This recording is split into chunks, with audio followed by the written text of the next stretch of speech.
Right. Hello, everyone, and welcome to the Work Smart Branding and Digital Marketing Workshop. My name is Danielle Stobie, and I am the Arts Education Manager with Arts Fairfax. And I will be moderating today's workshop. This is the third in the series of Work Smart workshops that focus on marketing. In case you missed the first two, resources will be available on our website. We will have time at the end of the presentation for questions. At that time, if you would like to ask a question, you can use the raise your hand feature, and I will unmute each person to be able to ask your questions. If you do not wish to speak, you can also type questions in the chat box with the name of your organization, where I will monitor and ask them for you. I'd like also for everyone to just check and make sure that you're muted and that we have videos off.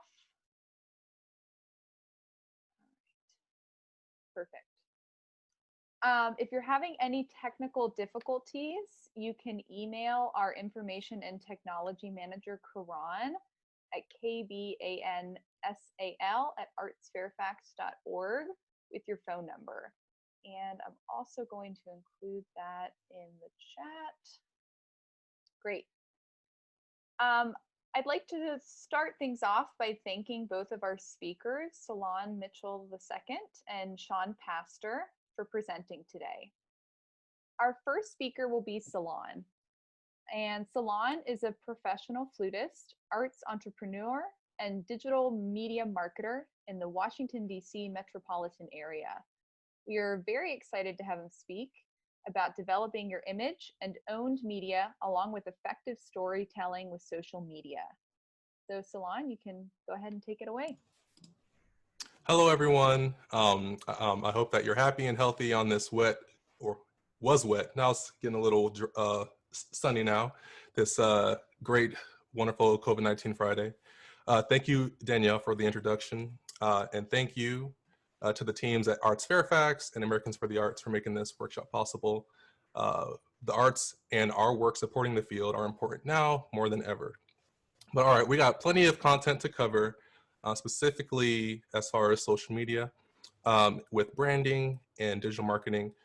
So if you all received worksheets prior to the presentation, please follow along. But absolutely, please make note of any questions that you might have throughout the presentations that Sean and I present.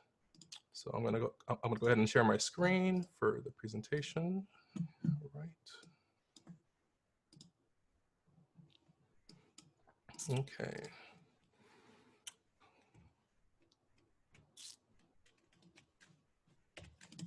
So as Daniel said, my name is Salon Mitchell. I am a flutist in the area. I'm actually a doctoral student at the University of Maryland in College Park, and speaker, presenter, overall arts lover.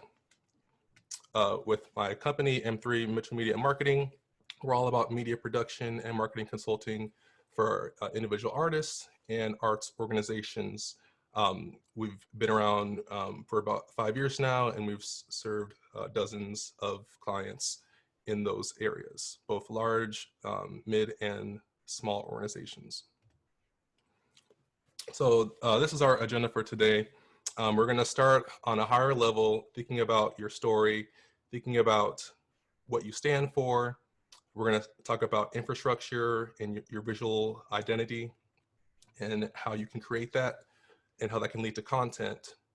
And then we'll finish off with showing how you can approach your audiences on social media, especially during this time with planning organization, trends and tactics, etc. So if you have your worksheet, it's important that you, whether you're an individual artist or you're an organization, always think about your story, why you got involved in the arts, how you've grown over the years. For organizations, think facts and figures. If you're an individual artist, think to your artist statement about what is your unique value and what you bring to the arts field. Think about what your assets are. Again, if you're a creative, you know what those are.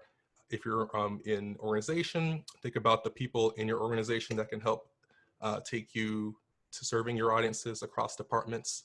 And then always think about what your goals are. On the worksheet, I spoke about values and how it's important that you know what they are. And so knowing what you stand for is important, and you can use action verbs to always know what those values are. So for example, creating, cultivating, collaborating, etc. And I dropped from the Arts Administrators of Color Network, I left their mission and vision, which included in bold some of their values, just to give you an example. Now, I'm going to go through some of these same questions that are on the worksheet just for reinforcement, but it's important that you have the answers to these questions whenever you're thinking about what your brand is. Think about what's your unique value, think about what sets you apart, again, as an artist or an organization. Think about what success looks like for you. Perhaps it's simply getting your name out there and building brand awareness.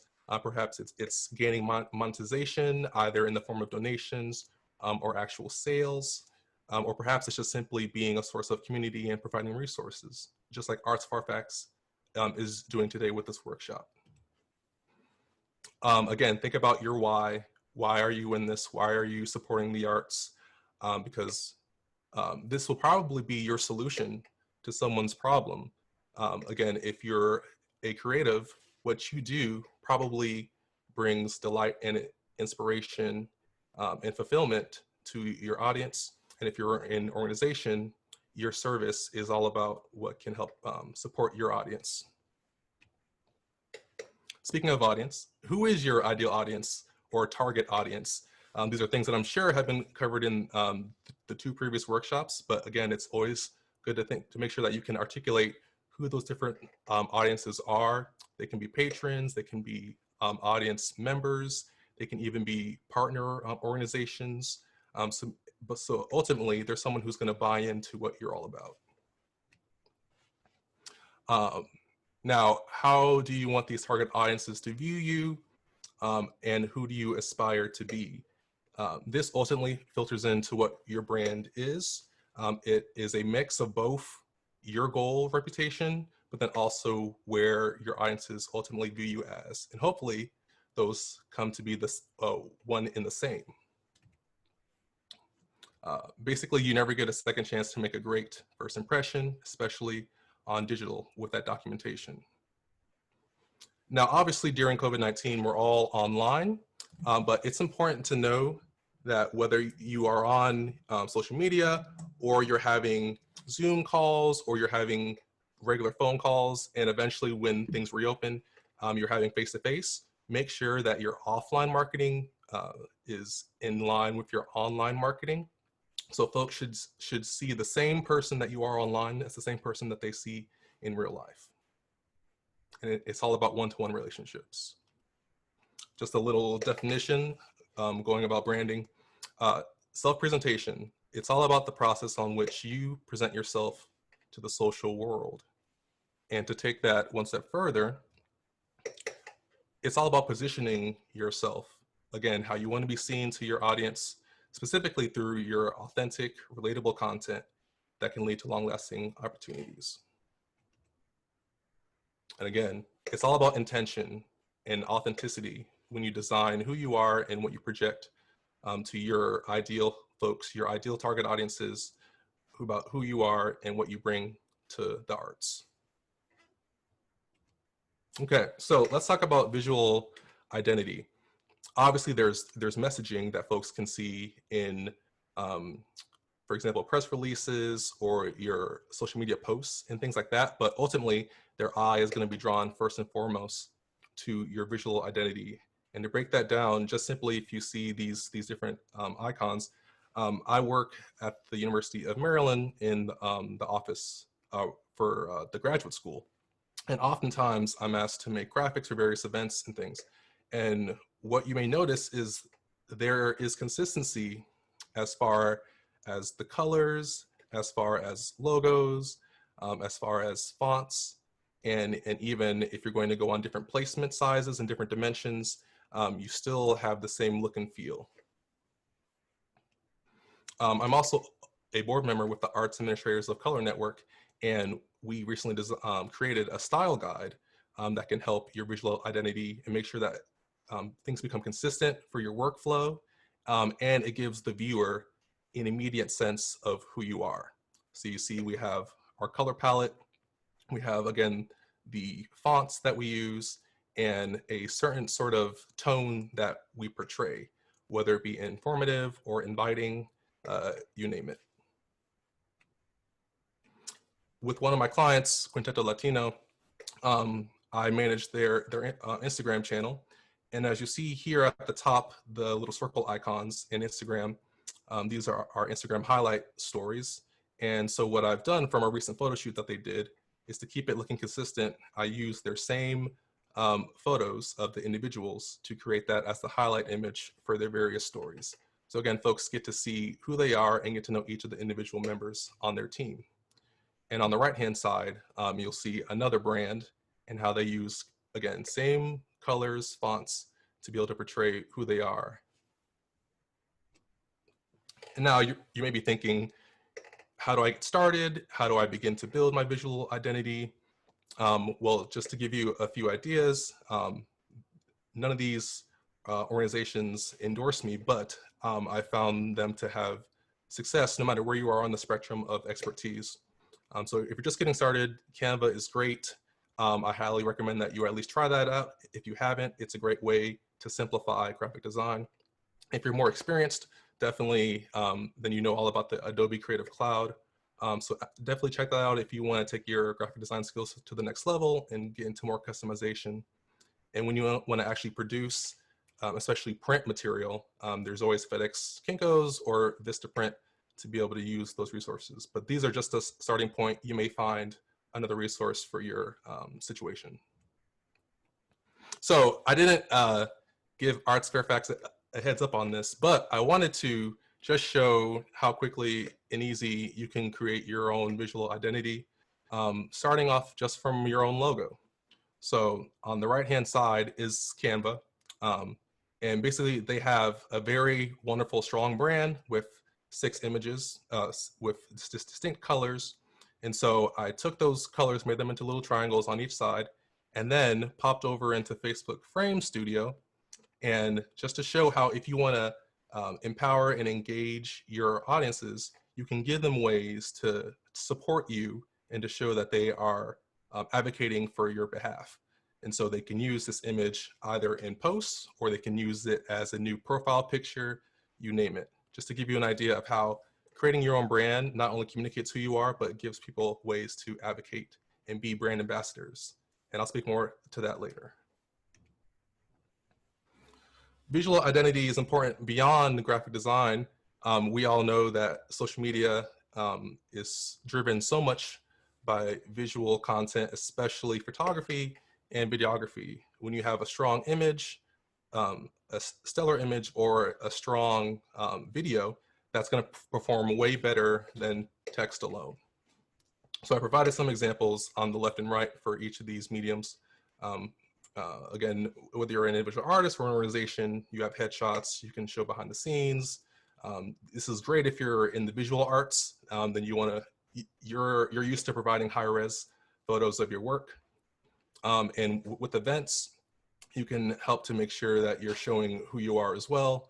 On videography, again, you can create promo videos behind the scenes, and it works great for events to either lead up to the event or to recap how it went.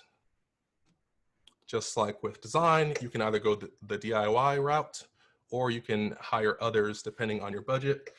Moral of the story is whether you're doing it from a smartphone or you're going to a professional level DSLR equipment, it's important to take small steps and really do what's called bootstrapping, where you start small, see how it goes, and go from there. Oftentimes, if the end product is strong enough, it ends up paying for the equipment in the long run. Again, just some other video apps to get you started. If you love GIFs, and that's a big part of who you are as an artist or an arts organization, then you probably already know about Giphy, Animoto, Ripple, and I'm a huge fan of Adobe Spark. I definitely recommend that you check out their line of tools to show how you can create quick, easy graphics when time is short. And then obviously for live video, there's Facebook Live, Zoom, and Livestream. And if you weren't aware, you can bring Zoom webinars onto Facebook Live as well. So there's that great integration. Okay, so hopefully now you're seeing that whether it's pre-COVID or it's mid or post-COVID, you should always be documenting what your organization is up to, because then that creates wonderful owned content that then you can use easily to fill the coffers of your social media. All right, so the approach. Before we dive into trends and tactics, let's make sure that we have a plan in place. I'm sure that you all are familiar with SMART goals: specific, measurable, attainable, relevant, and time-based. It's important that when you are going about creating your campaign, think about what you want the audience to gain from it. Do you want to educate them? Are you demonstrating something to them? Are you informing them? Are you entertaining them? This is a concept in social media marketing circles known as ED, but you can also add inspire to that as well. Ultimately, now more than ever, it's about service more than selling. According to Seth Godin's Permission Marketing book, 70% of your content should be more about strictly serving your audiences, and 30% or less can be about a direct ask. For strategy, drilling down more, let's think about how you're going to do it. You can create community, you can create conversation, or you can curate your content in specific ways. Hashtags are a great way to curate what you're doing. Facebook groups are a great way to build specific niche audiences. It's also great if you want to do contests to help gamify your content, etc. Now you want to think about, is your content, is it going to be on demand? Is it going to be a Facebook Live that lives on for folks to come view it whenever they want? Or do you want to go one night only, just like a performance, and build that FOMO, or the fear of missing out? You want to think about, is it going to be free access, or are you going to charge, or, forgive my spelling, are you going to make it a donation based? And also, if it ain't broke, don't fix it. So the same events and programming that you were doing before COVID-19, if it was successful, lean into that. Don't try to create something that isn't a part of your organization's mission, vision, and overall brand. It's important that all of your programming and events that you do, you make sure that they're inclusive, diverse, equitable, and accessible, or IDEA. And I'll speak more about, actually, I spoke more about accessibility on the worksheet. So make sure that you're thinking about color contrast, that you have inclusive language, etc. And most importantly, it's important to listen to your audiences before, during, and after your campaigns to see what's actually working and what's resonating with them. So when we talk about social media, some of you may have a budget, some of you may not. And so if you're going to sponsor your content or amplify it in any way, I highly recommend that you use Facebook Business Manager to create ads on Facebook and Instagram. It's not as effective when you simply just boost a post, and you have a lot less options to customize who's going to see that post and how far its reach is going to be. So your money will go a lot further when you use something like Business Manager. For those of you who are in that realm, great. And for those of you who are not, that's fine as well. But just on a high level, when you're thinking about Facebook ads, Instagram ads, there are three main levels. There's the campaign or the objective.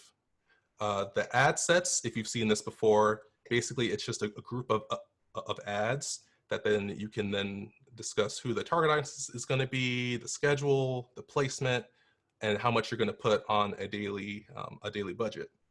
And then you can drill down from those groups of ads into specific ads. So think the creative, the look, the feel, the message, and if you have it hyperlinked to go to your website or maybe a email sign up page, things like that. And if you want to learn more, then you can check out the Facebook business page. Okay, so it's super important that no matter what you do, that you get into a flow of repurposing content. Time is short, and especially now during the pandemic, content can be at short supply. So you want to make that content go as far as it can and make it look as it should for each of the social media platforms. They all cater to specific types of content. So for example, if you do a video interview with someone, would it be an expert or it be an audience member discussing how the performance went or their reaction to an exhibit, then you can take that long form video content, the full interview, you can pop it on YouTube or Facebook. You could take that same interview, chop it down, and you could use native tools within your phone or your computer like QuickTime or iMovie and such, and you can put those little videos on Instagram. Short videos do well there. You could take that same interview, make along the entire video, make it into a podcast. You could host it on a platform like Buzzsprout, which will then push it out to all of the main podcast channels like Apple, Spotify, Google. You could make podcast videos, which is really cool. So I recommend checking out Wave, or you could create these same videos in After Effects if you're tech savvy. You could take the highlights and make a blog article. Maybe you want to build thought leadership of your CEO or of your artist of the week or your grantees, and you can put that on LinkedIn, Medium, or directly on your website if you have that as part of your navigation.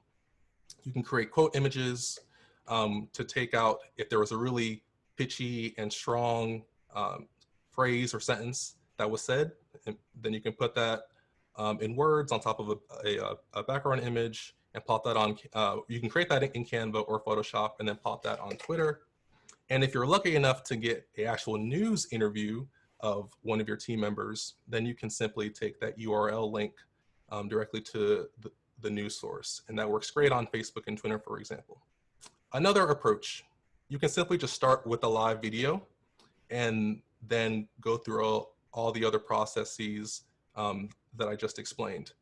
Just to tell you why that could be helpful, during just this own pandemic, these last 5 or 6 weeks, Instagram live videos have increased by more than 70%. So folks are doing it, it's a trend, folks are looking to have that live interactive content. So it's definitely something to try if you haven't yet already. All right, so organization. Please, please, please create an editorial calendar to keep you on track so you can see what you've shared already, what you want to plan for the future. It can even just be the next few days, the next week, or if you have the bandwidth and the time, then you can plan out for the next few months. This is great if you're leading up to a gala or a big performance or exhibit, just so that you can really make sure that you're planning maybe a month or two in advance of content that feeds your audiences and starts to get them excited and piques their interest. Think about your frequency. There's no one way or one formula to do this. You simply test and find out what works. But in general, I would say stick to no more than two or three posts a day at the most. Think about your locations or the placement. What channels are you going to post on?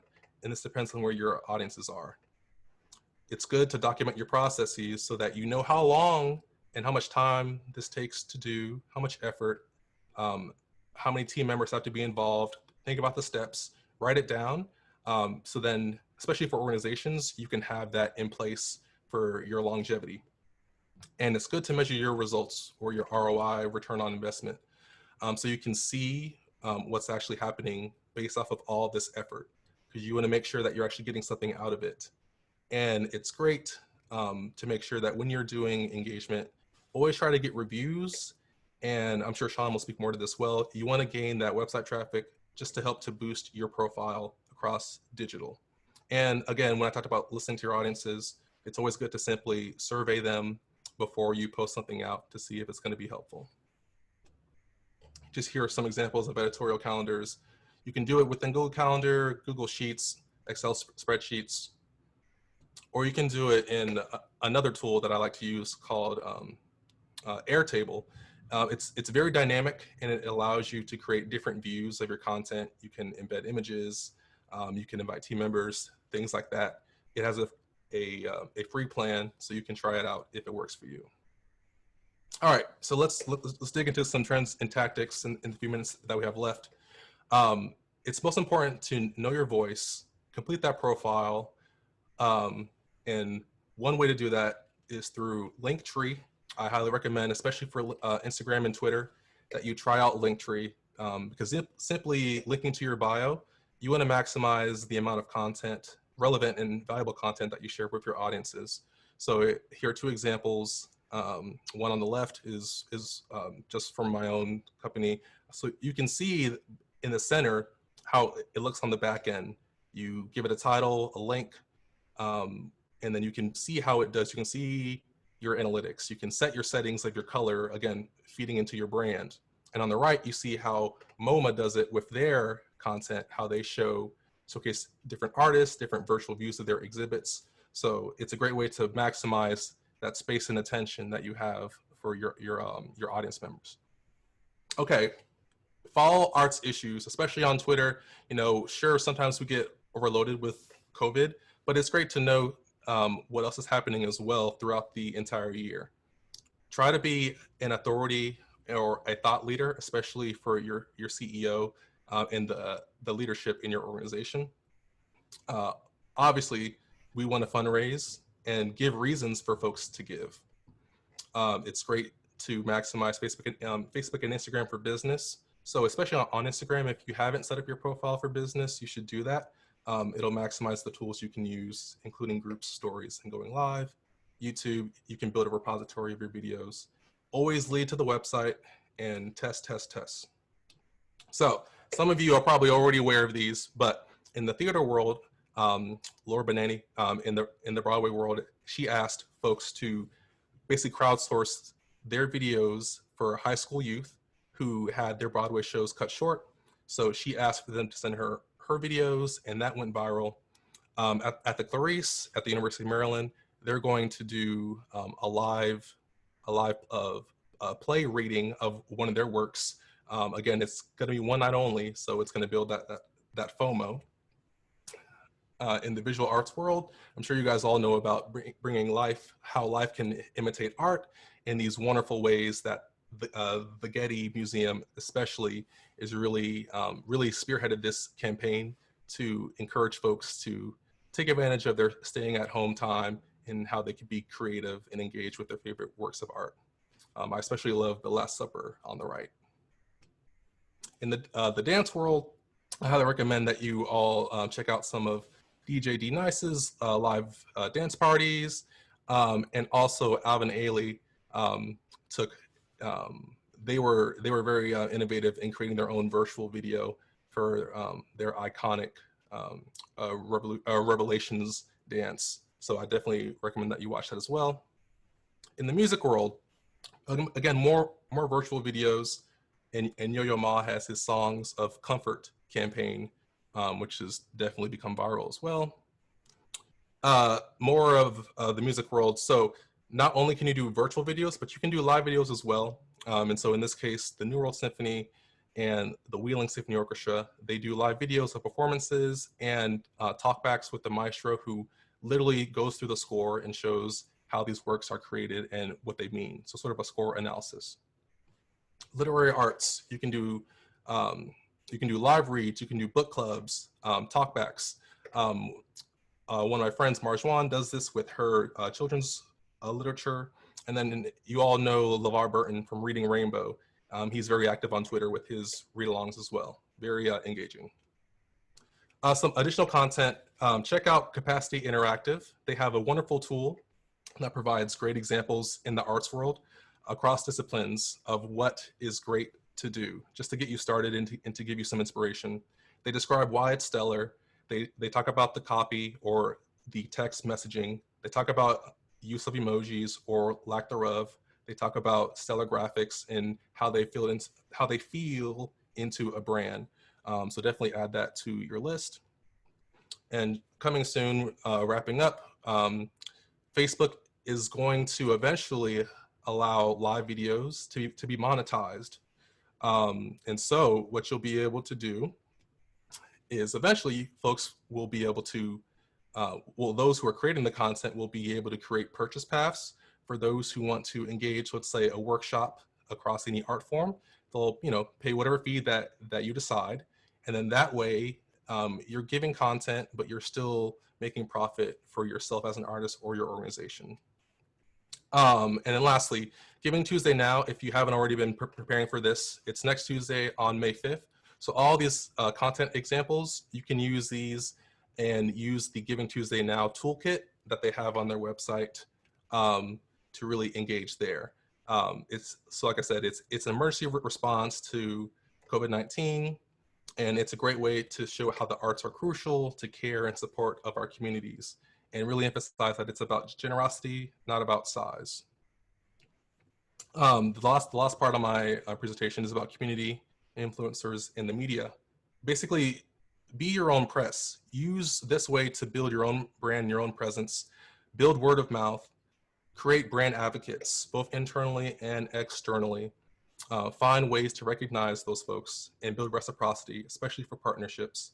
And eventually, when you build enough buzz and have your own great audience built up, you'll probably get the attention of press and media, who, especially right now, are looking for great stories to share. And I say, think local, and be ready always to have the pitch on hand. For example, again, like I showed before, this is a way that you can engage your audiences to be brand advocates with easy content that they can share. And I want to leave you with this quote: people don't buy what you do, they buy why you do it. The goal is not to sell to people what you have, the goal is to sell to people who believe what you believe. So build that tried and true audience that you have. All right, so that ends my presentation. I think I'm right on time. Danielle? Yeah, that was great. Thank you. So Thank you. We now have some time for some questions. We have a couple ways we can do this. You can either use the raise your hand feature, and I'll kind of go through in order, and we'll unmute each person to then you can ask the question yourself. Or if you're not comfortable doing that, you can also type your questions in the chat, and I will go through in order and read them out. So looks like we've got a question. Here we go. Unmute.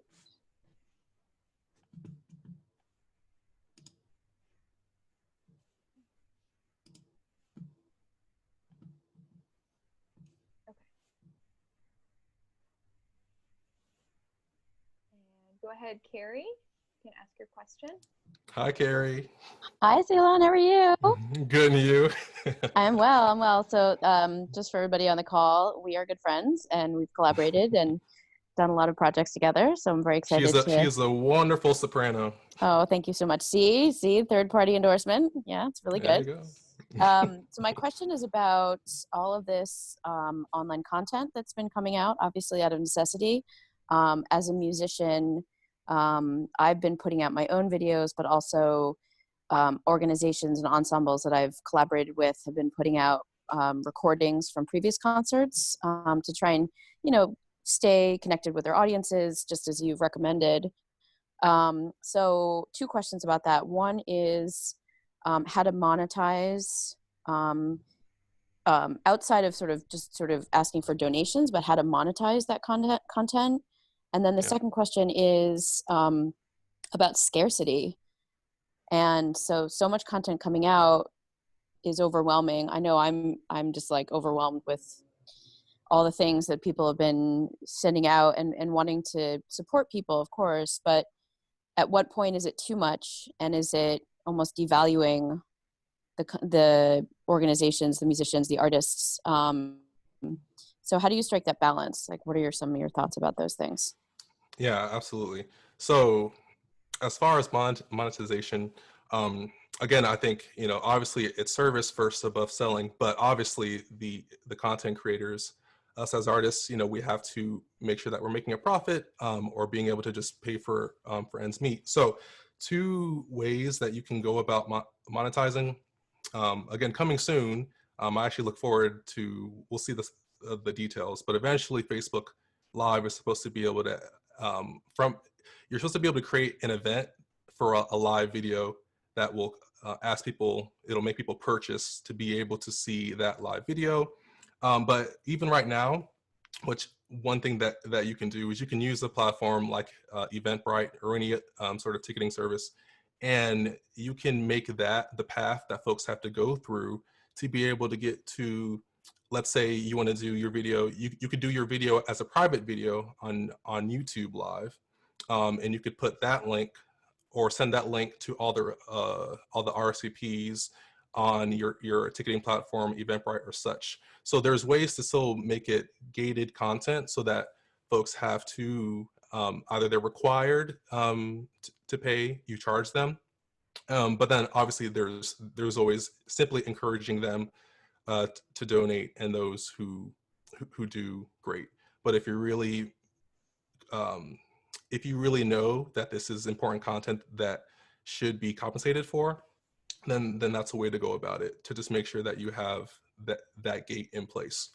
But there's a lot of other platforms as well outside of Facebook and Instagram. I know some folks who use crowdcast.io, who are doing virtual classes as well. And again, there's that sort of password gated section that makes you have to pay to be able to see the class. And there are plenty of platforms like that. So don't feel like Facebook Live is the only way to go. But like I said, eventually it'll have that same gate as well. As far as scarcity, I think now more than ever, this is an opportunity to stand above the noise in a sense of less is more. I think that, not that you can't have long videos and such, but I think you have to be strategic and intentional about how you put out your content. And people are going to be more, I think, more attracted to, if you're going to do on Facebook Live, for example, or put a video out natively, I would say keeping your videos to maybe 3 to 5 minutes of giving maybe the main content points is great. And then you can say, you know, if you would learn more, here's a link to YouTube for the full concert and the long video. You're just taking advantage of the trends and the innate characteristics that each of these platforms like. YouTube is meant for long video, Facebook is meant for sort of the mid-level video, and then Instagram is even shorter. So I think there's ways to still keep the audience engaged, but make sure that you're not going to overwhelm them. And especially, I'm dipping a little into email, but if you send out newsletters, keep them short. Just include links to whatever you're doing, because I know we're all getting a bunch of emails. So if you are part of that world of sending out emails for your stuff, keep your content very short and sweet, to the point. And yeah, again, always service over selling. Just be intentional about how often you post. So did I answer your questions, Carrie? Yeah, that was great. Thanks so much. Cool. All right, and I'm going to read a couple questions in the chat. So we have a question from Jessica. What is the difference between mission statement and vision statement? That's a great question. Your mission, honestly, your mission is presently based off of it all comes down from the values that you have as a brand about what you're doing here and now. And your vision is sort of your ideal present, where through your organization and what you offer, and through your brand, where you want the world to be thanks to your efforts and your initiatives. So for example, a vision statement for Alzheimer's Association is a world without Alzheimer's disease. So that's their vision for the future, based off of their efforts, their advocacy, their services, their capacity building efforts, where the world will be because of them. Versus a mission statement, like I had said, for Arts and Humanities not them, but the Arts Administrators of Color Network. Their mission is to empower artists and arts administrators by providing tools and resources to advocate for equity, inclusion, access, and diversity in the arts. So they're doing that right here and now. That's what they do on an everyday basis. So I hope that answers your question. Okay, we have another question I'm going to read from Francesca. Hi, I'm a pianist. Could you please speak more about Linktree? I didn't understand exactly what it does. Sure thing. Let me pull up my PowerPoint again. One moment. So, all right. So when you log on to Linktree, when you log on to Linktree, this is what it looks like here in the center. It allows you to basically take advantage of what the social platforms, especially on Twitter and Instagram, do by only allowing you to put one post on your bio, your profile. Typically, you would just have that go to your website. But if you want to highlight more than just your homepage, like you see on the left-hand side, I have my homepage here, but I also have a subscribe button to join my email list. I have a recent blog article, a promo video, and then promoting today's workshop. So folks may only spend a minute checking out your profile as an artist, seeing what you're up to and seeing what you do. The time it takes them to come across your post or video, maybe in the Instagram discovery, they click on your post, they like what they see, they click on your profile, they see that there's a link in bio, as they say for Instagram terms. They click on that bio, and if it just goes to your website, that means that on their phone or on their computer, they got to do a bunch of scrolling to see what you're all about. But if you want to maximize the scarcity of time, going back to Carrie's question, provide that content up front, the most important thing that you want them to see. And so for me, I wanted folks to know about the marketing workshop first, and then have a hierarchy leading through everything else. And what I would do is simply go to linktree.com. You can create a free profile, and you can experiment by using what this center graphic looks like. Create a few of these tabs, create your website, and maybe try one other video. It could be on YouTube or anything, and then you can create your own actual Linktree look. The paid version just gives you some more tools, like putting social icons at the bottom and things like that. So again, I would just say, Francesca, for you as a pianist, it would be, it's great if you have an upcoming concert, for example, if you want to put that at the top of your Linktree and then maybe have your homepage further down, because when folks are engaging with you for a short period of time, you want to make sure that they know that you're having your next recital and those details. Okay, and I'm now going to unmute Heidi, and she's going to ask a question. Oh. Hi, Heidi. Hello, thank you so much for hosting this today. It's been really invaluable. My question is in regards to Instagram. I've noticed that some profiles get a link where they can connect to like an Etsy or something like that pops up right away. How many followers is it, or what's the requirement to achieve that? I think I know what you're speaking of. Let me see if I can, just so that folks can see that as well, just for the visual. Give me 1 second. Sure thing. Basically, if you have an Instagram channel, let's do this. All right, so if you have an Instagram channel, then you can come to, let me make sure I remember this. You can come to your settings, and then there's a whole host of things that you have as an Instagram business page that you can take advantage of. And let's see. Yeah, I mean, basically based off of your brand and also the brand category that you set up. You see these buttons here. There's edit profile, there's contact. Then you can customize the buttons at the bottom underneath your bio, what they look like. And for example, you could even connect your Eventbrite as one of these buttons. So that's what these brands are doing. They're taking advantage of being an Instagram business, and then they're going under their settings and they're deciding what specific third-party tools they want to include that then turn into buttons underneath their bio. Actually, yeah, I actually was talking about the pop-up ones though that I've seen, especially with like when you're scrolling and somebody has promoted like a post. when you click Mhm. on that post, sometimes like a little tab will come up on the bottom that says go to website. And I haven't seen those on any, like I actually have a business profile and I've played around with that stuff and I can't seem to find where to link that. Is it the Instagram shopping tags where you can shop from someone's Yes. Yeah. posts? And it'll like, Okay. yeah, pull right up. Okay. What I would do, I don't sell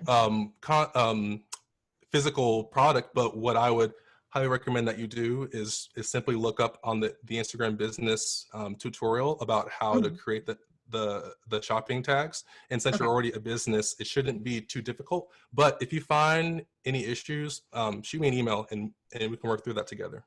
Awesome. Thank you so much. You're welcome.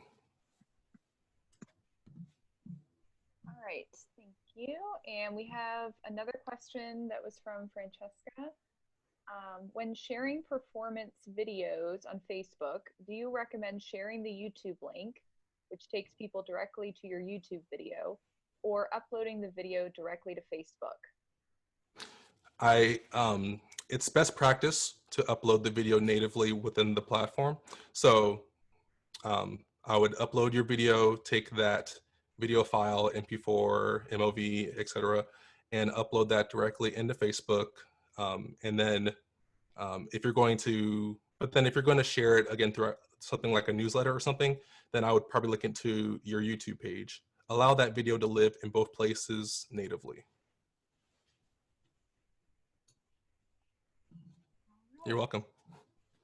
And it looks like that's it. I don't see any other questions. So thank you again, Salon, for the wonderful presentation. Oh, wait. Carrie. All right. Let's do it. So I just have a quick response to what you just said about uploading the video natively to Facebook. So one of the choirs that I sing with has been doing a Facebook Live every Thursday, led by our music director. And we've had a really, really bad time with Facebook connectivity. So, and oh, sorry, that's one problem that we've had. We've also had a lot of trouble if we're trying to do a YouTube Live and Facebook Live concurrently. So we've had those redundant platforms going at the same time, because often what happens with Facebook is that the feed cuts out. I think we just have so many people on these platforms now because everybody's at home on the internet that if you're doing something live, just be cautious, because the different levels of bandwidth, and even when it rains, I've noticed in Maryland, Wi-Fi can get really iffy. So I don't know. That's just a sort of a counter argument to what you said about uploading stuff directly to Facebook. YouTube has shown to be much more stable in terms of the connection. If you have users that are a little bit more patient to deal with those technical issues, then that's not necessarily an issue. But if you have people who get, who will log out when you lose your connection, then that can be an issue. That's just my 2 cents. Yeah, and there are two different things, going live versus simply just doing a post on Facebook or YouTube. You can do YouTube Live, you can do Facebook Live, and that's fine. And yes, I completely agree. Be concerned about your bandwidth, about the CPU on your devices, to make sure that they can handle that, especially if you're going to try to simulcast, which takes up even more bandwidth and power on your device. There are plenty of tools that can do that, like Wirecast and OBS. But specifically not going live, simply just doing a post, it's better to use the native tools. So on Facebook, for example, to Francesca's question, just upload that video file that you've already created. It's already been produced. Drop that into the post docket when you're going to post on Facebook. That's different than going live on Facebook, which is creating that post in real time, versus doing a post. You could schedule that in advance, or you could post it right at your computer. Does that make sense, Carrie? Yeah, even when we've pre-recorded a video and are not actually videoing it in real time, even uploading it and trying to broadcast it live, we've had issues. So, no, yeah. So I would say don't broadcast it. Just simply make it a regular post. Facebook prioritizes posts that use its native tool. If you drop in I see. a YouTube link, if you drop in a YouTube link, you'll still get some engagement, but probably not as much as if it's a video that's attached to your page or your profile. And Okay, just that's good to know. and yeah, and actually, I think we have time, Danielle, that I'm gonna just show how that looks just for folks, just because I know it can be confusing. There's a lot of different ways to share the same content. So for example,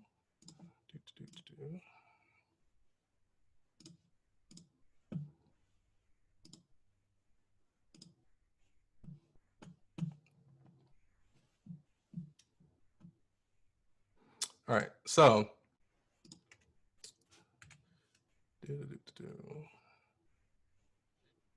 actually, I'm gonna share it from my profile. If I want to go live, that's fine. I can do a live video. Cool. It's gonna open up Facebook Live Producer and go through that jam. But if I want to simply post a video, then I can simply pull a video from my from my desktop or from my files, drop it in here, and let me actually find a video to do that, just so you guys can see how that looks.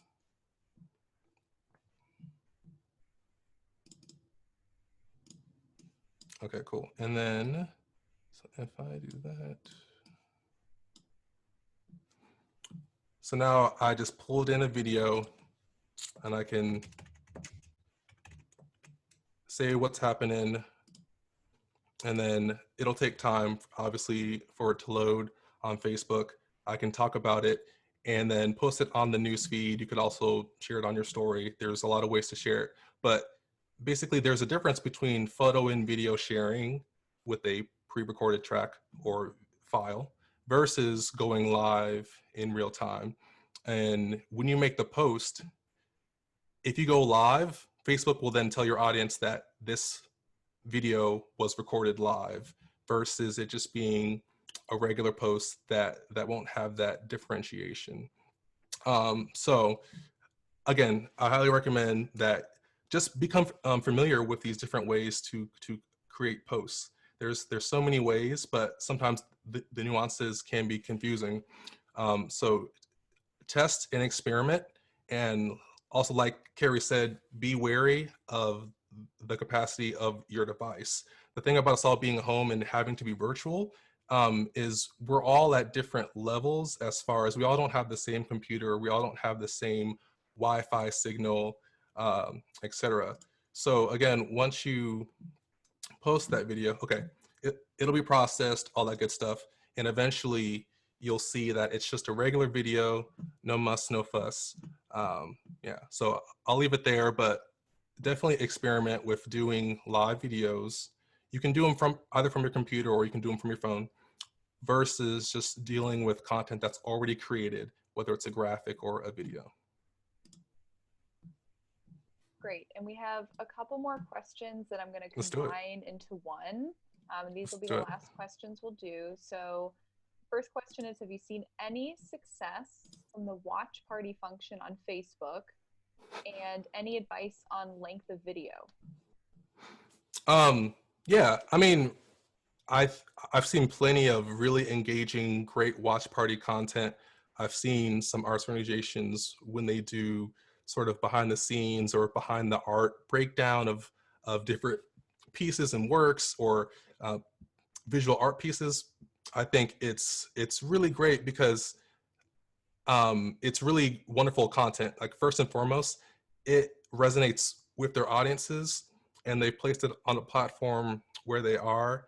And they probably not only placed it just on Facebook, but again, thinking of digital marketing as a whole, they've utilized all of their channels. They've posted on social, they've put it on in their newsletter blast, they put it on the website, etc. So they're engaging with all these different touch points to their audiences, pulling them into that post.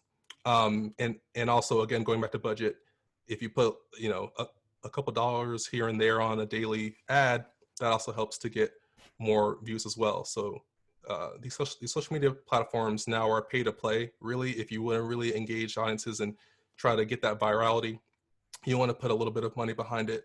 And then Daniel, what was the second? Oh yeah, the second question was about length. When it comes to watch parties, if I'm having it correct, I mean, honestly, I know I said earlier about videos themselves, like just native videos, you know, that 3 to 5 minute mark is great, but honestly, that's just a guideline. And, you know, sometimes you see videos that are little half an hour, little video series that folks are creating. And, you know, sure, they might have some drop off naturally past that 5 minute point, but those who are, you know, the diehard fans, they'll stick for the entire half an hour or so. So really, again, it all comes back to testing and seeing what's going to work. There's no formula, there's no magic bullet to say that this is exactly where you post and for how long and how often, but that's just a guideline. So I would say, you know, try a 3 to 5 minute video, see how that does. Maybe your audience only likes 1 minute videos, and that's fine, but start somewhere. Definitely start on the shorter side, I think, and then you can even ask your audience and say, hey, comment to let me know, you know, if you really like this. Let me know if you want more. And as you build that rapport and that connection, then they'll inform you about how you should craft your content and your messaging. Great.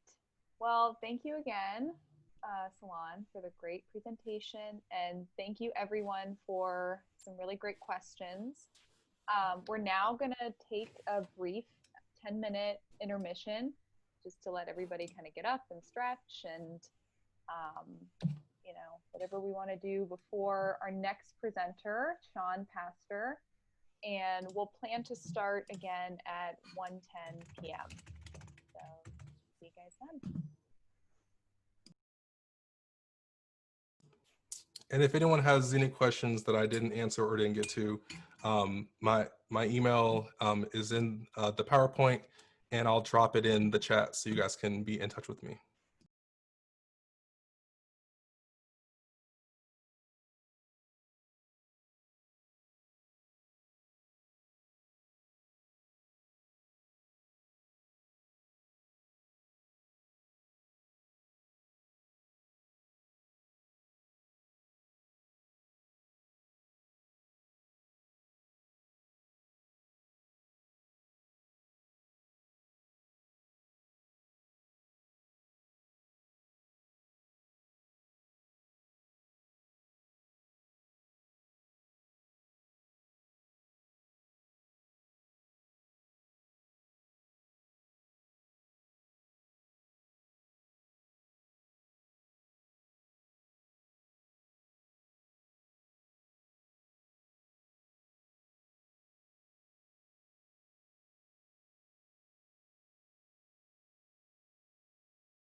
All right, everyone, welcome back.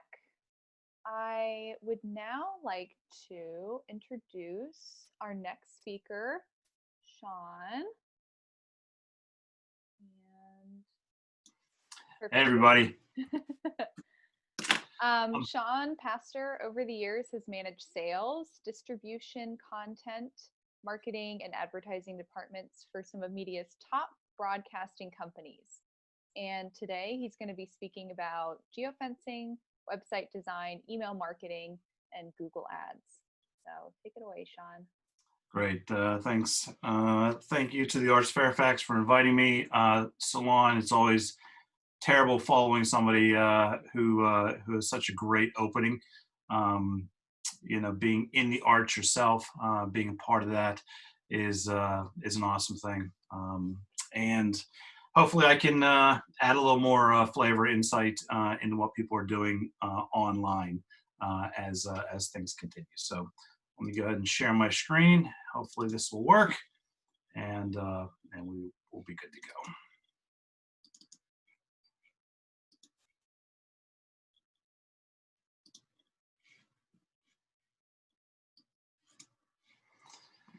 All right. So once again, you know, it's great having all three of our businesses together. Arts Fairfax I've known for a while, as I've been able to really dive into what they are trying to do with the arts community in Fairfax. And any way we can really extend that to other places is a great thing. My brother actually runs some theater companies out in Chicago. He unfortunately couldn't be here. He had a personal thing he had to deal with today, but I think the Work Smart Digital Marketing, you know, just title of what we're doing is exactly what we're all trying to do. And there's people who deal with marketing on this presentation outside of Salon and myself. That I'm sure could give you some great insights and inputs into kind of what we're overall doing. But let's go ahead and get into it a little bit. Those of you who know me obviously know I don't normally look like this. I think obviously we're trying to get the Social Distancing World Championship in line. And I will tell you this, that may be what I look like by the end of this. But since I'm only about halfway there, there was great debate in my family today whether I should be shaving or not shaving for the call. We decided not to, and anybody who comments in the comment box, like the beard, don't like the beard, my family's going to be donating money into a fund for the youth food organizations in the area.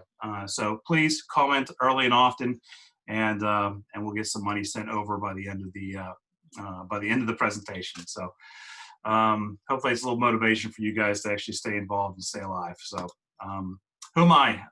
Husband, father, brother, percussionist. I still got my sticks in the back over here. Teacher, entrepreneur, Boston University alum. The reason why that's exciting is if you notice during Salon's performance or presentation, he is a BU alum as well. And many people will call me a marketing expert. That is something subject to interpretation, but definitely old enough to have seen a lot of different things done from a local standpoint, from an individual standpoint, from a business, from a nonprofit, all the way to international conglomerates. So anything I can do to allow you guys to get a little bit of insight into that and send ways of helping me. Yes, I'm the guy all the way on the right-hand side during these. So that's what I look like without the fuzzy face. And that's my extended family on the bottom there. My daughter, who we'll just show you right there, that's my son and daughter when they were little. They are the inspiration to everything I do. But who are you? That's why we're here. Are you a school? I work with multiple schools from a small level. I'm on the board of the Montessori, McLean School Montessori. I'm also on larger boards as well that deal with national institutions. So are you a nonprofit? Are you a flutist? Storytelling is by far the best way of getting your message out there. And I think the most important thing that you can do from a strategic standpoint to differentiate yourself from whoever else you're trying to distract people from going and participating with. Are you a theater director like my brother is? Are you a website enthusiast? You just find this stuff really cool and you want to find ways of really enhancing your brand.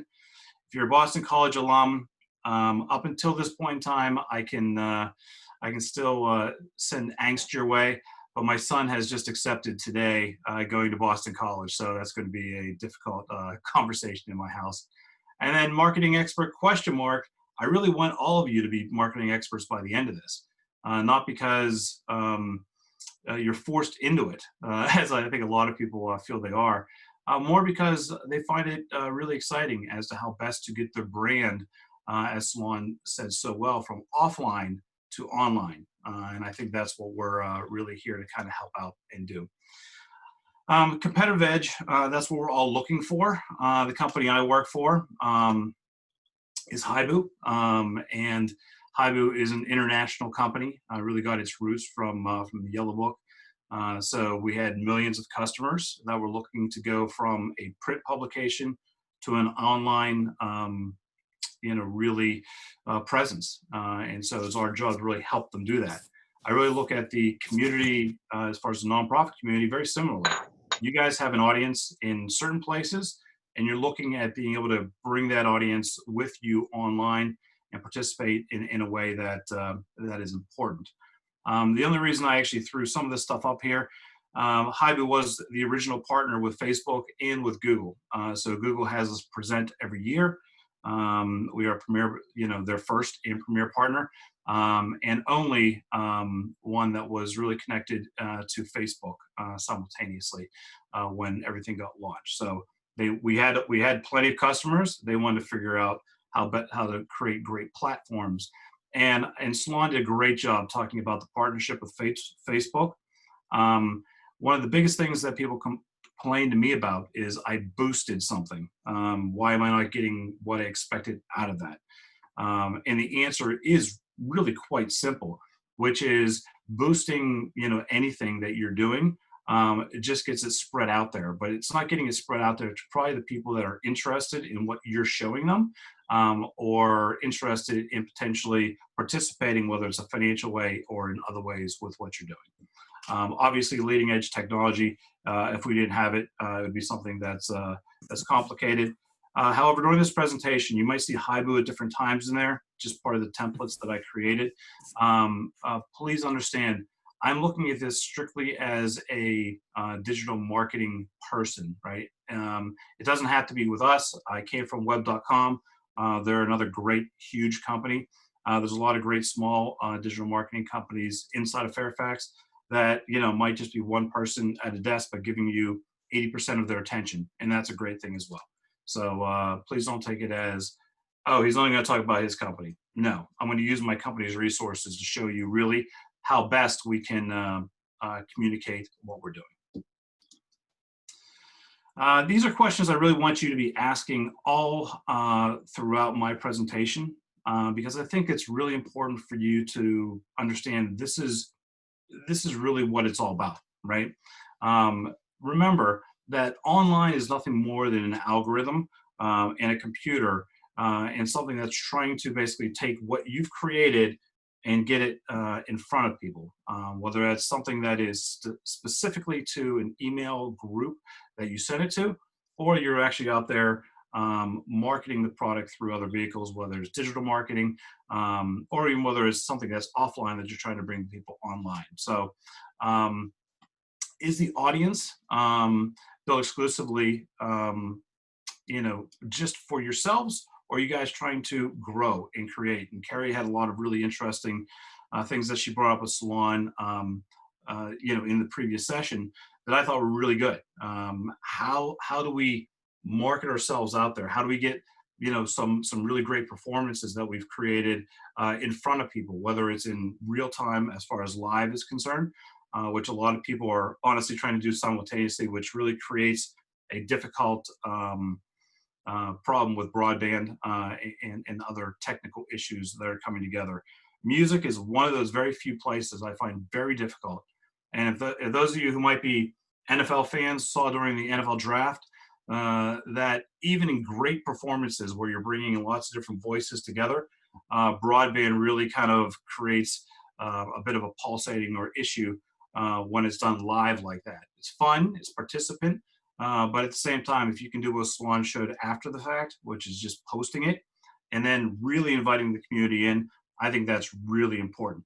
Are you linked? By far, it's the #1 reason why certain brands, certain artists are found and others aren't. Salon gave a fantastic listing of those ways that you can really put the content that you have through a lot of different other means. And then finally, are you working on this every single day to achieve what you want? And how are you monitoring whether that's being successful or not? I always look at it as if people are viewing it, fantastic. If people are giving you feedback, then tremendously better. And not only do I think that, but all of the other places that you're going to be putting the content, they care about that as well. So they care about, are you getting a like? Are you getting a thumbs up? Are you getting a comment, in the comment section as to this is something that you want to see participating? All of those algorithms really find ways of grabbing and gravitating your content to more people if you're able to do that. And is my brand what I want? Salon talked about certain branding things that you can do from a artistic standpoint as far as graphic images are concerned. But just as importantly, what are you really saying online? And how does that match up with what you're trying to get out to the masses? Are you trying to be a brand that invites everybody in, or are you trying to be a brand that's really exclusive? And both of them work financially well. Just depends on what you want, and make sure that you're actually doing everything you can to go in that direction. And then finally, are you happy or just content? If you're happy, that probably means you're being very active and pushing forward. And those of you who are actually on this call, I'm sure, are doing just that. You're pushing forward to make what you're presenting better every single day, whether it's email marketing, whether it's social marketing, or whether it's traditional, put a sign out in front of your house and say, watch me now, or view this. I've actually seen some great things like that, which have a potential to go viral as well. So let's go ahead and get into it a little bit. This is what digital marketing is. Whether we want to say it's other things, it really comes down to very simplistically what's listed here. You have a website. That website, which is really your voice, your image online. You have social marketing. That's exactly what we just talked about for the last hour. Finding ways of really branding yourself, and more importantly, talking to your community. Right now, we're not really trying to sell as much as we can. We're trying to really grow our community. And the best ways of doing that are through social media. Review programs. Reviews are what used to be traditionally called word of mouth, right? Now word of mouth is, hey, I heard this guy is really good, or this performance is really good, you should go check it out. Now what happens is they go check you out online and see if you have any reviews, and if those reviews are positive or negative. That is the new word of mouth. So there is a third party now that's in between that person going from, my friend told me to, I'm going to go look at it. Now it's my friend told me to, let me check it out, and then I'll go look at it online. So reviews are a huge factor, and I'll get into that a little bit. Some of the people had registered really early, whether it was a whether it was a dance ensemble or whether it was another arts community. I went online and really checked out how many likes do you have, how many followers do you have through social marketing channels, Facebook being the easiest one, and online for yourselves. How many reviews, how many Google reviews do you have, which really help you be found in your community to be found. And unfortunately, I think that's where a large portion of us are lacking. We don't ask for that feedback, that immediate feedback from a client or a customer or somebody who just came to us for the first time to say, how did you like it, right? Don't just share it with me. Share it with the community. Share it with everybody. So when somebody goes onto my Facebook page, they can say, look, my dance ensemble has 385 reviews that are positive and 3 that are negative, because those people are grumpy. And those are the people that, just like everything else, it's the fear of missing out. If that many people think that that performance was awesome, then I want to hear it. I want to hear The Sopranos as much as anybody else does. I want to watch this dance ensemble that must have been just awesome as much as somebody else does. How do we translate that interest to something that you can utilize not just today, but throughout the entire rest of, really the existence of the charity or your performance or the school or whatever it happens to be? So I think when we talk about reviews, we only talk about it as something that we would like to have. We're always looking for followers, we're looking for other things. Reviews are exceptionally important. They bring you to the top of the heap, and when they bring you to the top of the heap, the first thing that gets you not only there, but looked upon in a very positive way, are those reviews. We'll talk about ways of really kind of enhancing that and making that better. Listings management is something as simple as, is the content online? Go across the board to every entity that exists out there in a way that is exactly what I think it should be. Is the name the same? Is the address the same? Is the phone number the same? These are what we call kind of simple 101 things. But I will tell you, some of the largest entities that are on this call right now do not have proper listings management. This is something exceptionally simple. It's something that's tied into a lot of Google My Business. But if I go on right now, I've already seen 2 of the largest entities that are here. Their listings are not not correct, aren't strong, are missing from half the major directories that are out there online. And that's a simple fix that you can do with any provider. Most companies use Yext, which is the really the best in the business. Haibu uses Yext as part of what we do, but it is the easiest way of making sure that your content's fresh.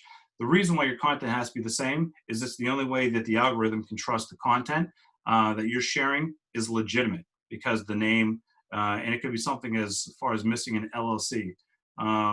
All those directories have to be the same. Online ad display campaigns, those are the ones that I call chase you around the internet. So you logged on to Facebook, you were looking at something and you said, oh, this looks really interesting, I want to go check that out. And then all of a sudden you come back a day later and all of a sudden you see an ad for what you were just looking at. That's what an online display campaign does. So it incorporates a retargeting element. That's the name of what that's called. But online display, it's just that static ad that's on the side of a page when you're looking at, let's say, ESPN, or you're looking at potentially any place that has Google Ads. They will be on there. So whatever you're looking at, it could be music, arts, entertainment. You click on something you saw because I wanted some new drumsticks, and boom, they're chasing me all around, trying to get me to buy some internet, buy some new drumsticks. SEO program, search engine optimization, a word we all fear because we don't truly understand it, and yet people sell it like it's easiest thing in the world to sell and do, because all they hear is, how do I optimize my website to be found by using key AdWords or words that are searched most on the internet. And that is as simple as it gets. The problem is there's about 5 million different ways of doing that in a proper way, and most people do it in an incorrect way because they do it as whatever's easiest to get you the most clicks, and that is not what you want. You really want the right people clicking and finding where you are. And then finally, search campaigns. That's pay-per-click ads. So when you look at a particular, and let me just show you right here, the ad campaigns, right? The pay-per-click campaigns are the first thing that you see on a phone. Used to be where you'd see ads, you'd see map listings, you'd get to see a lot of people at SEO. If I wanted to put, great performances near me, I'd want to be able to see what great performances are going to be being performed this weekend or today or last week. Unfortunately, what happens is all of that has really been transformed from being a natural native progression to be found to now really, you got to pay to play in a lot of instances that are there. And Salon talked a little bit earlier, there's ways of doing things in a free way, and there's ways of doing things that cost you money. And unfortunately, most things in the internet cost you money. It doesn't mean that that's the end all be all, but that's the reality of where things really are. So, and what I wanted to look at right here was really everything that's on the bottom. Search marketing pay-per-click is great for larger organizations in schools. We do a lot of things with universities, and their music and arts programs, especially to try to sell tickets and get people into their theaters. We do that for a lot of the smaller and local theater companies as well, because that's a natural progression. Buy tickets for tonight's performance, right? Or, an orchestra is going to be performing somewhere, or somebody's going to be at the National Cathedral. And really, their grants may be dependent on how many people actually show up and, participate in whatever is going on. So one of the things that we've actually even talked to Arts Fairfax about is how do we build a marketing program, whether it's a display ad campaign targeting particular artists that they are going to be talking about each month, or whether it's a bigger performance that they got additional funding for from the county that we can potentially showcase in certain ways. But all the things you see on the bottom there, all right, if you can see that, great. But it's all the things we just talked about as far as reviews, social networking, display advertising. Print directories is funny because that came from the old yellow book side of things. However, there are things that you can do from a print standpoint that don't cost you anything. And those are the things that I can definitely talk to anybody who wants to talk about these things offline as well. We'll have some Q&As at the end of this, but there are plenty of ways that you can still get your name out there from a community standpoint that might be a little different than what you're used to publishing or posting, depending on where it is. And this is what I was talking about as far as pay-per-click is concerned. Most people don't have a pay-per-click budget. However, you don't have to have a very big budget to have a pay-per-click campaign that's specific for what you're looking for. So if you are, a pianist, for example, and you are specifically talking about an event that's coming up within 2 weeks, and you would like to sell a lot of tickets to that event, or you like to have a lot of people come to your Facebook Live presentation or whatever it happens to be, sometimes it's worth spending a little bit of money in order to get you showcased in a way. Most arts programs do not spend the money, and that is a great thing because pay-per-click is nothing more than the bidding. How much money are you willing to bid to get yourself in front of customers? If you're a plumber, you're an electrician, those types of companies, they spend a lot of money. However, most of the arts organizations don't, for the obvious reason that they don't have that much money to spend. But a little investment a lot of times goes a long, long way. And when it comes to actually tracking numbers, getting people more engaged into what they're doing, that a lot of times gets them a bigger grant the next time they come along. All right, so let's go ahead and talk about website design, what it matters.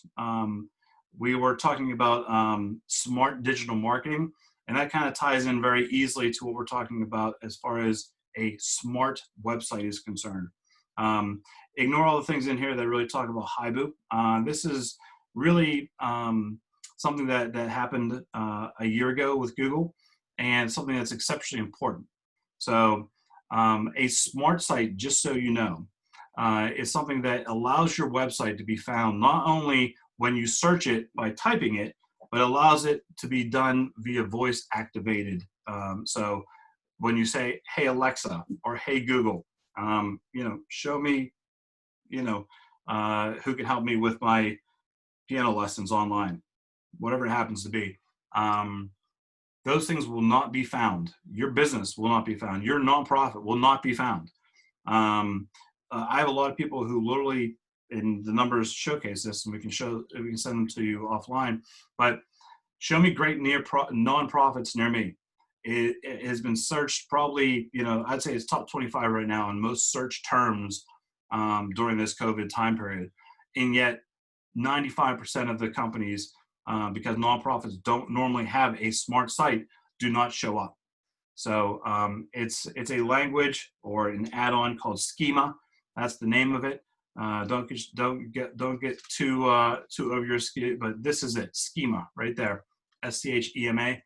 And Schema basically allows you to be found through voice-activated search, which is very important as we kind of move forward into this world.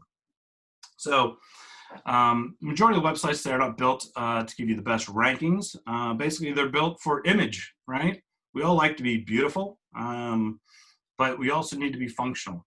And functional, as you'll see later, also leads to speed. One of the worst things in the world you guys can have is if you guys are presenting something and then all of a sudden, you know, nobody can get to your website because it's too slow to load. A lot of you have great graphic images, or you have fantastic videos that you're presenting. But if it takes somebody longer than about 5 seconds for a page to load, they're gonna say, it's not working now, I'm gonna move on to something else. Well, that might've been a great big fundraising time for you on Giving Tuesday. And what happens if you lose out and they just gave $25 to somebody else? Those are the things that we really want to try to avoid. So it's all about communicating more with your potential audience and communicating more directly to, and when I say Google, I mean Yahoo, Bing, you know, basically, you know, all the search mechanisms that people may use in order to find what you're looking for. So we want to make sure that the content that you're utilizing online is built to be online. And we talked a little bit about potentially putting video on Facebook or on YouTube. I couldn't agree more with what Salon said. Put it on, you know, functionally where it should be. If you want to put it on Facebook, but then immediately send an email out as well to your database saying, I want to make sure that you were able to see this on our Facebook page. And in order to potentially have a quicker load time, here's a link to our YouTube device as well, or to our YouTube link. YouTube was built for video. These other things weren't, you know, they were built for content, but they weren't built for video. And it's amazing how the different technologies really are. And they can talk about whatever technologies they want to. YouTube is a video channel, period. The Vimeo, you know, is a entity that was created for videos. When you create it from the ground up for videos, not just do a bolt-on, it goes faster, it goes better, and it's actually much more user-friendly for the people you're looking for as well. So we talked about this real quick. You know, these are two different people we're trying to talk to. We're trying to talk to the customer, and we're trying to talk to the algorithm. You'll see it on both sides of the screen right there as to what you're going to do. And the reason is because if you are not doing enough for the algorithm, you will not be found unless somebody specifically goes looking for your content. All right. And so I know a lot of this, you might say, well, I'm going to tell them where to go to. That might be the case. But as you continue to grow as a performer, or your arts organization continues to grow, or your school continues to grow, or even in some cases starts to contract, you want to make sure that you're bringing in the biggest audience you can to tap into all those other vehicles. All right, and this is what we were talking about as far as the making sure that the information that you have right here, remember I said name, phone number, address, those in hours of operation. That's what a traditional thing looks like. However, what you need to really get into is what type of services are you really getting into.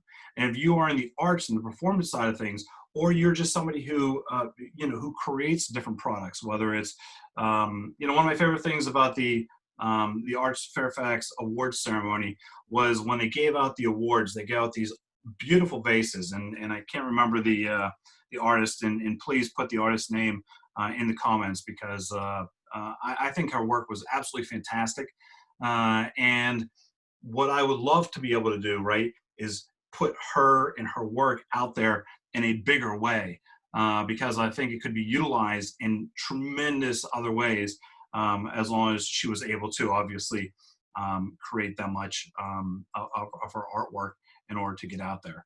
But this is ways that we do it from the backside of things, as far as, it's a lot more information than just very simple things that we're talking about as far as name, address, and phone number.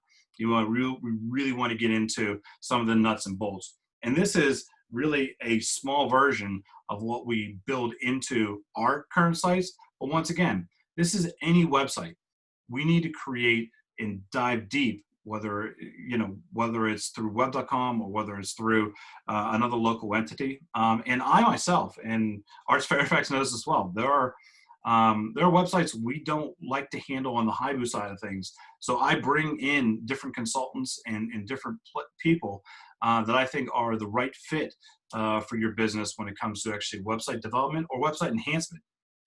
We do better from the development side of things, but the enhancement side of things, or taking what you have and just making it work a little bit better, I got some great contacts who do that for you as well.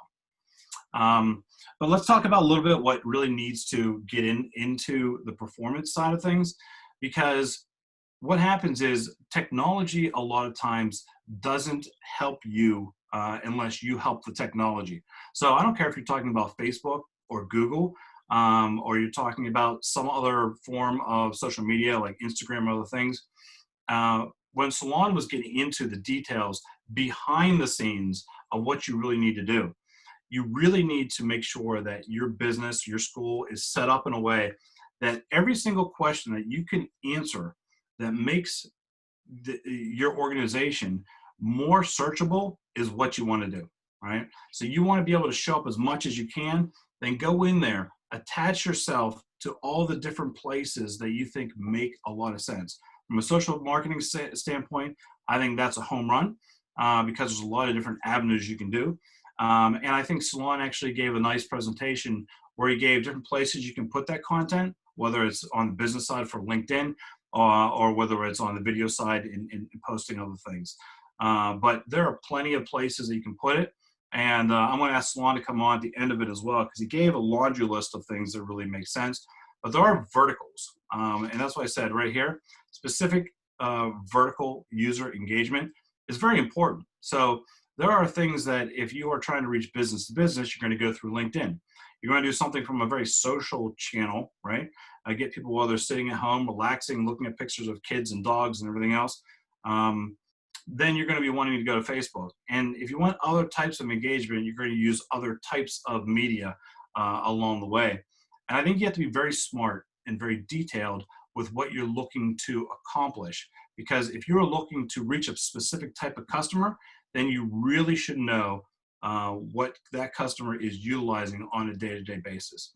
And every single one of these media companies and media outlets can tell you exactly who comes to their sites. It might be, ages 18 to 49, all males. That might be great for your business, might be terrible for your business. If it's terrible, don't use them. Don't waste your time.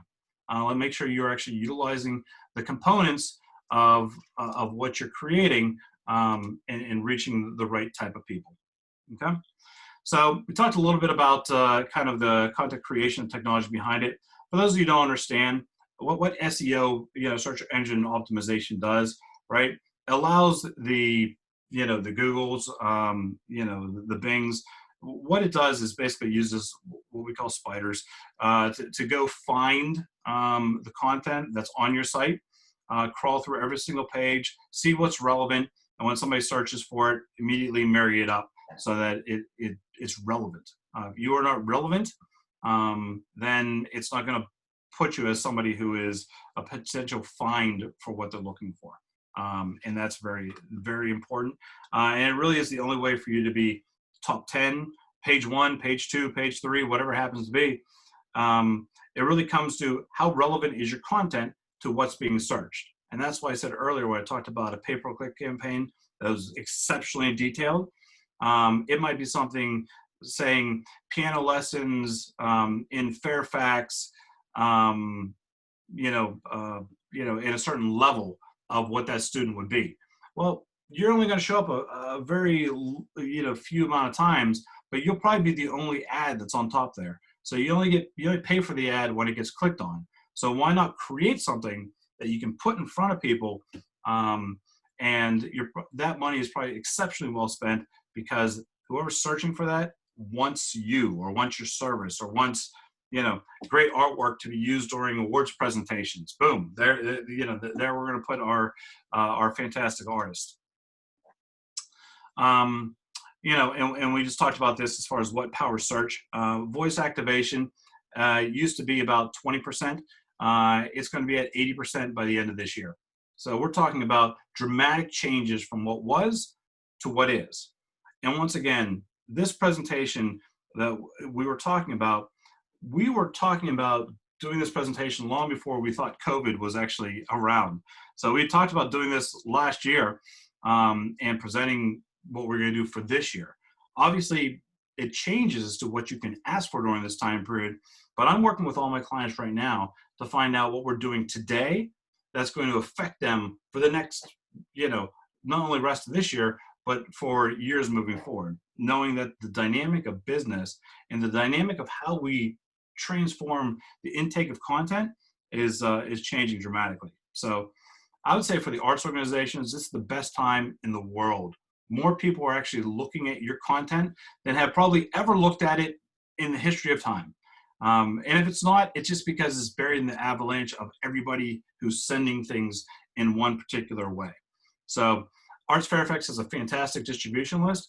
You should have your own distribution list as well. And if you don't, then let's figure out ways of actually enhancing your distribution list, not from just an email, you know, form that's on your website, finding ways of actually people engage and interact.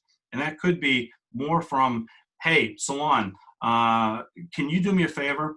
I'm having a, you know, 150 people are going to be on a call. They're all business owners, but I want you to do a 5-minute presentation before the engagement starts. It'd be great for your business. People can actually see what you do. It's great for me because it's actually different. It's unique, you know? So if you play an instrument or if you sing, I got to tell you what, talk to all the business owners who are sick and tired of Zoom calls every single day like myself, and get them to, hey, it might be a small fee, but more importantly, you're getting eyes and ears on everything that you're doing. Ask them to be a part of it. It's the whole reason why people think they're quote unquote giving back by saying, hey, I'm JJ Watt, I'm going to jump on a call right now, Zoom calls, let me know if I'm interested. They're doing that for their own social media channels. They're doing that so they can make sure that their content, that their image, that their brand is still going to be out there and growing even during this crazy time. So consumers act fast. We want to make sure that consumers, whatever your business is, are actually doing what they need to be doing, which is engaging your content in a very quick way. Okay, so page load speed. I can't tell you how important it is for everybody out there.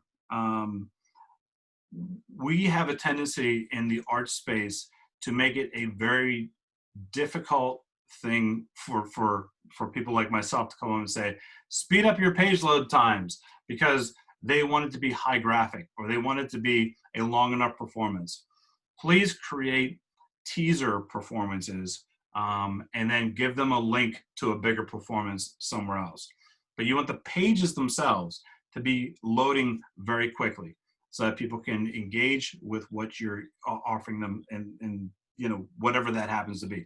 I do believe that Facebook monetizing you know, performances is going to be a fantastic thing. And it could be, you know, this comes on the heels of Masterclass. Those of you who don't know who Masterclass is, Masterclass is basically the people who are exceptional at what they do, whether it's a physicist, whether it's a basketball player, whether it's a pianist. They are basically creating classes, and then for a one-time annual fee, you can access all the different classes that all these different people are doing. Some for fun, some for really, how do I better my craft and learn from the people who are at the best of their fields, right? Let's create your own little master classes, and I think Facebook is actually potentially going to be helping that down the road. And you know, I've heard people at different times talk about this. This is important though. You don't run directly to marketing. You create a marketing plan first. And I can't say that enough, because I think it's exceptionally important to understand there are things that I can help you immediately fix. right? It's not going to cost you anything. Hey, Sean, I know you help the Arts Fairfax. Can you help me out? Sure, no problem. Happy to do that. And I'll tell you what you kind of should be doing in certain ways. But you need to sit down, talk about your vision, see how that vision can be impacted by marketing, right? See how those two things interact. And like I said, I know there's people on this call as well that do those types of things. And, you know, I'm always available to help either you kind of bridge to the organizations or do that on my own. But whatever we can do to really help you really come up with a plan, that is first and foremost. And then you can move forward after that. Right now, social marketing channels are so vibrant for the very easy reason, which is we need to be there for each other. We need to talk to each other. We need to entertain each other, right? So we don't go insane. Hey, look at me. I'm in a sports jacket today. I haven't worn this thing in, I don't know, 60 days, however long it's been out there. Feels good to actually throw it on there every once in a while.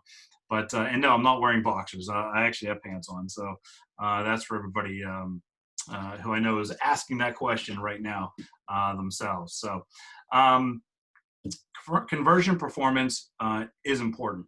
You need to make sure that what you're saying translates into making an impact for your business. So is the ad you're sending out there, is it converting into business? Is it converting into more people watching your performances? Is it converting into more people potentially that could be interested in giving you their name and email and database so that you can actually be a part of what they're doing moving forward? And I think it's really important for all of us to do that.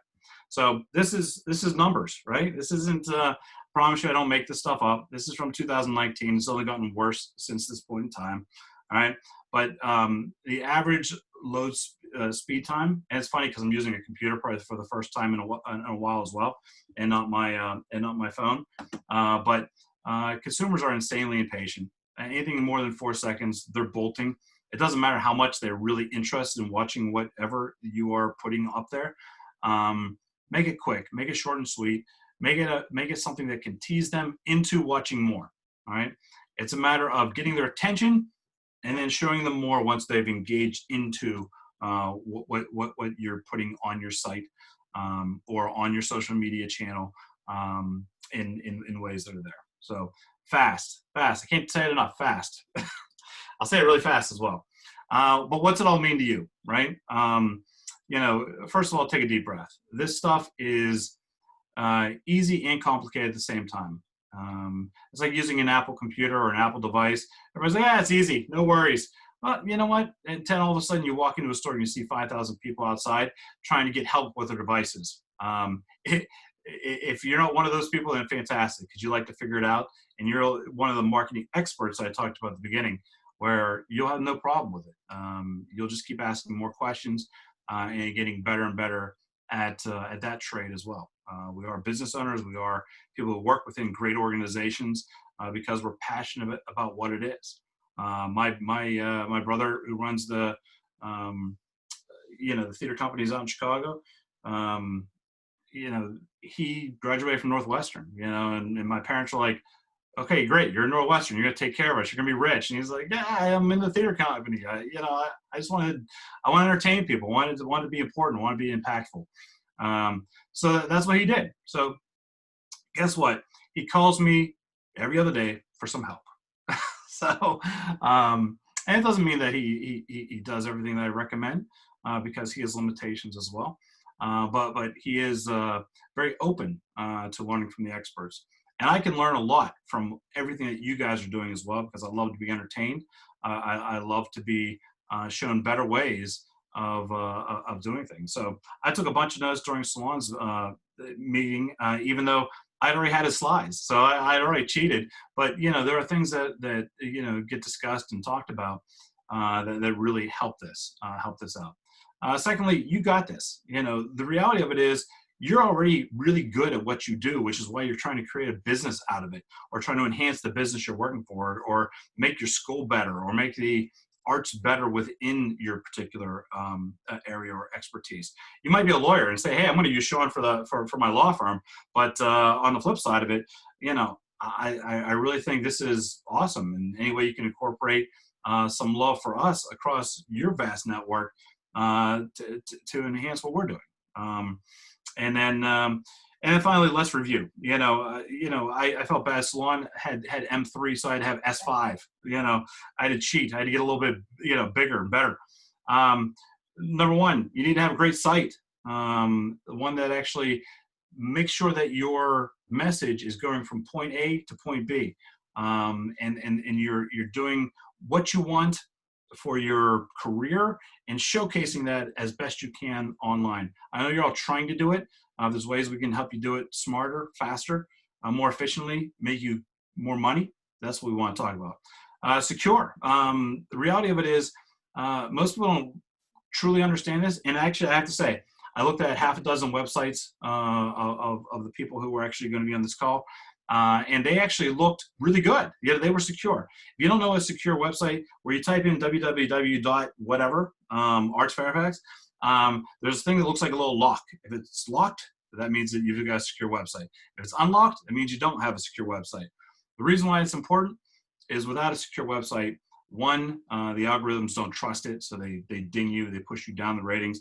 And actually, Google made a statement, even though I'm not sure I've seen it yet, where all non-secure websites are going to be at the bottom of their algorithm. Basically, if you don't have a secure website, we're not even going to give you the time of day or give you a showcase at all. 3, social. This is the time that we have to be very social with everything we do. The arts environment obviously leads to this more than anything else in the world, right? So, we obviously want to share the things that we're doing. No better way to do that than the social media channels that we've talked about as well. And success, how do you measure that, right? Are you going to measure it on Tuesday by how many donations you got? Or what are you going to do to elicit those donations?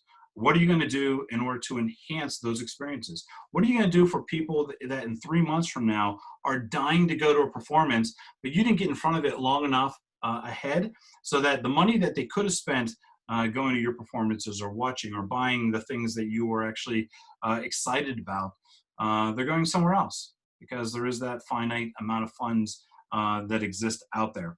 And then me, I'm a resource that you can utilize at any point in time.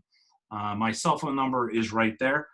People send me emails, and honestly, they get buried because I get thousands of emails.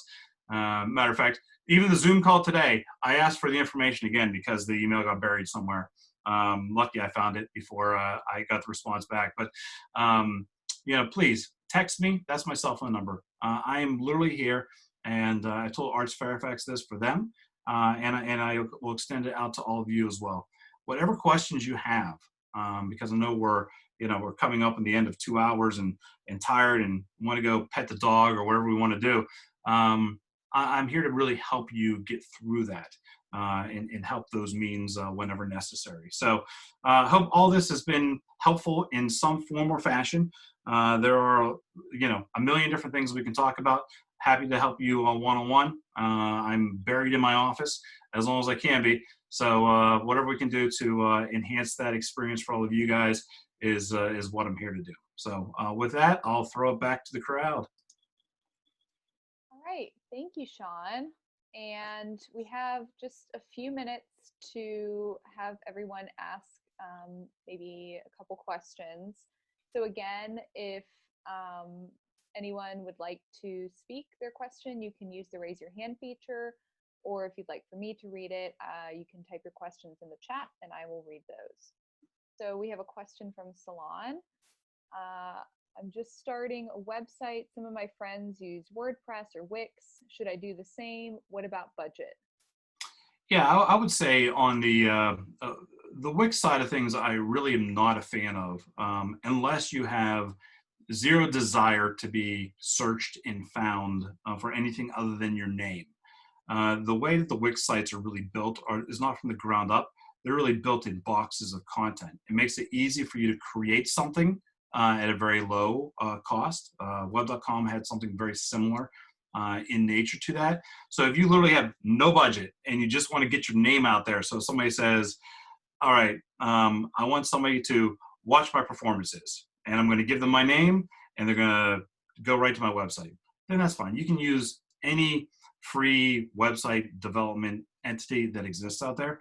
Outside of that, I would say there's a long laundry list of people who will be more than happy to help you. But WordPress is really the universal language. Interestingly, Haibu uses its own platform because we can control the technology a little bit better. So it's a little more closed than other entities that exist out there. But for example, I use an independent contractor, actually lives in the US, is actually in Venezuela right now, can't get back. And he actually writes schema code on top of people's websites right now for very, very minimal cost. We're talking probably for somebody to do a 10-page website from beginning to end, along with the schema and everything else. He'll do it for $100 a month until he's really, he's complete with it. So, $500 investment, and you've got everything you want out of a schema website. And then, depending on what you're going to do to it, if you're a larger entity, you've got a few different employees, you're looking to really keep it fresh and keep it going, then you can use somebody like Haibu. Haibu's cost is $139 a month. That includes the building, the development, the schema, everything. And that's it. It's not a, when I was at Web, we sold websites, WordPress websites for about $3,000 a pop with $150 a month maintenance fee. Haibu is just $139 a month, period. And it's one of the reasons I jumped on board with those guys was because they were able to really help out more people in a pretty efficient way. All right, another question. With a limited budget, where should I start focus on a website? Yeah, I mean, once again, it depends on what you're willing to put into it. But if you're talking about just creating a one-page website, which some people will call it a landing page, some people will call it other things, I have some independent people I'd recommend to build it for you. It would cost a couple $100, and it's not something that is going to take a lot of maintenance for at all. But once again, if you're looking to create something that's going to be more robust, be able to be found, those types of things, then you're looking at anywhere between $100 to $200 a month in cost. But somebody just starting out wants to get something up there with very limited, experience and doesn't really have much of a budget, I'd say let's outsource it to an independent that I trust or Arts Fairfax trusts that can really do something for you for a very limited amount of money. How would I go about being included in a voice engine optimization and posting a PPC ad? Can I do it myself, or do I need to use a company? And what kind of company would I look for? Yeah, so I would say on the schema side of things, that's the voice activated side of things. Feel free to send me a text once again, and I'll give you the names and phone numbers of some people who can write the schema code on top of your website. And like I said, that'll just be a couple $100. And what was the other part of that? On the pay-per-click side of things. Pay-per-click, really, yes, you can absolutely do it on yourself. Google makes the tools pretty easy to do on your own. And if you're looking at having a very small budget and you just want to spend $100 a month or something to kind of get your feet wet, then let me help you kind of build that for yourself. And the reason is the keywords have to be properly done in order to understanding truly what you're putting out there, in order to be found, in order to every time that somebody clicks on your ad, then your budget's being spent, whether it's $2 or $5 or $10, whatever it happens to be. And we want to make sure that that's being done. Most people do it themselves. Just, hey, I'm going to try it on my own. I'm going to, see what happens.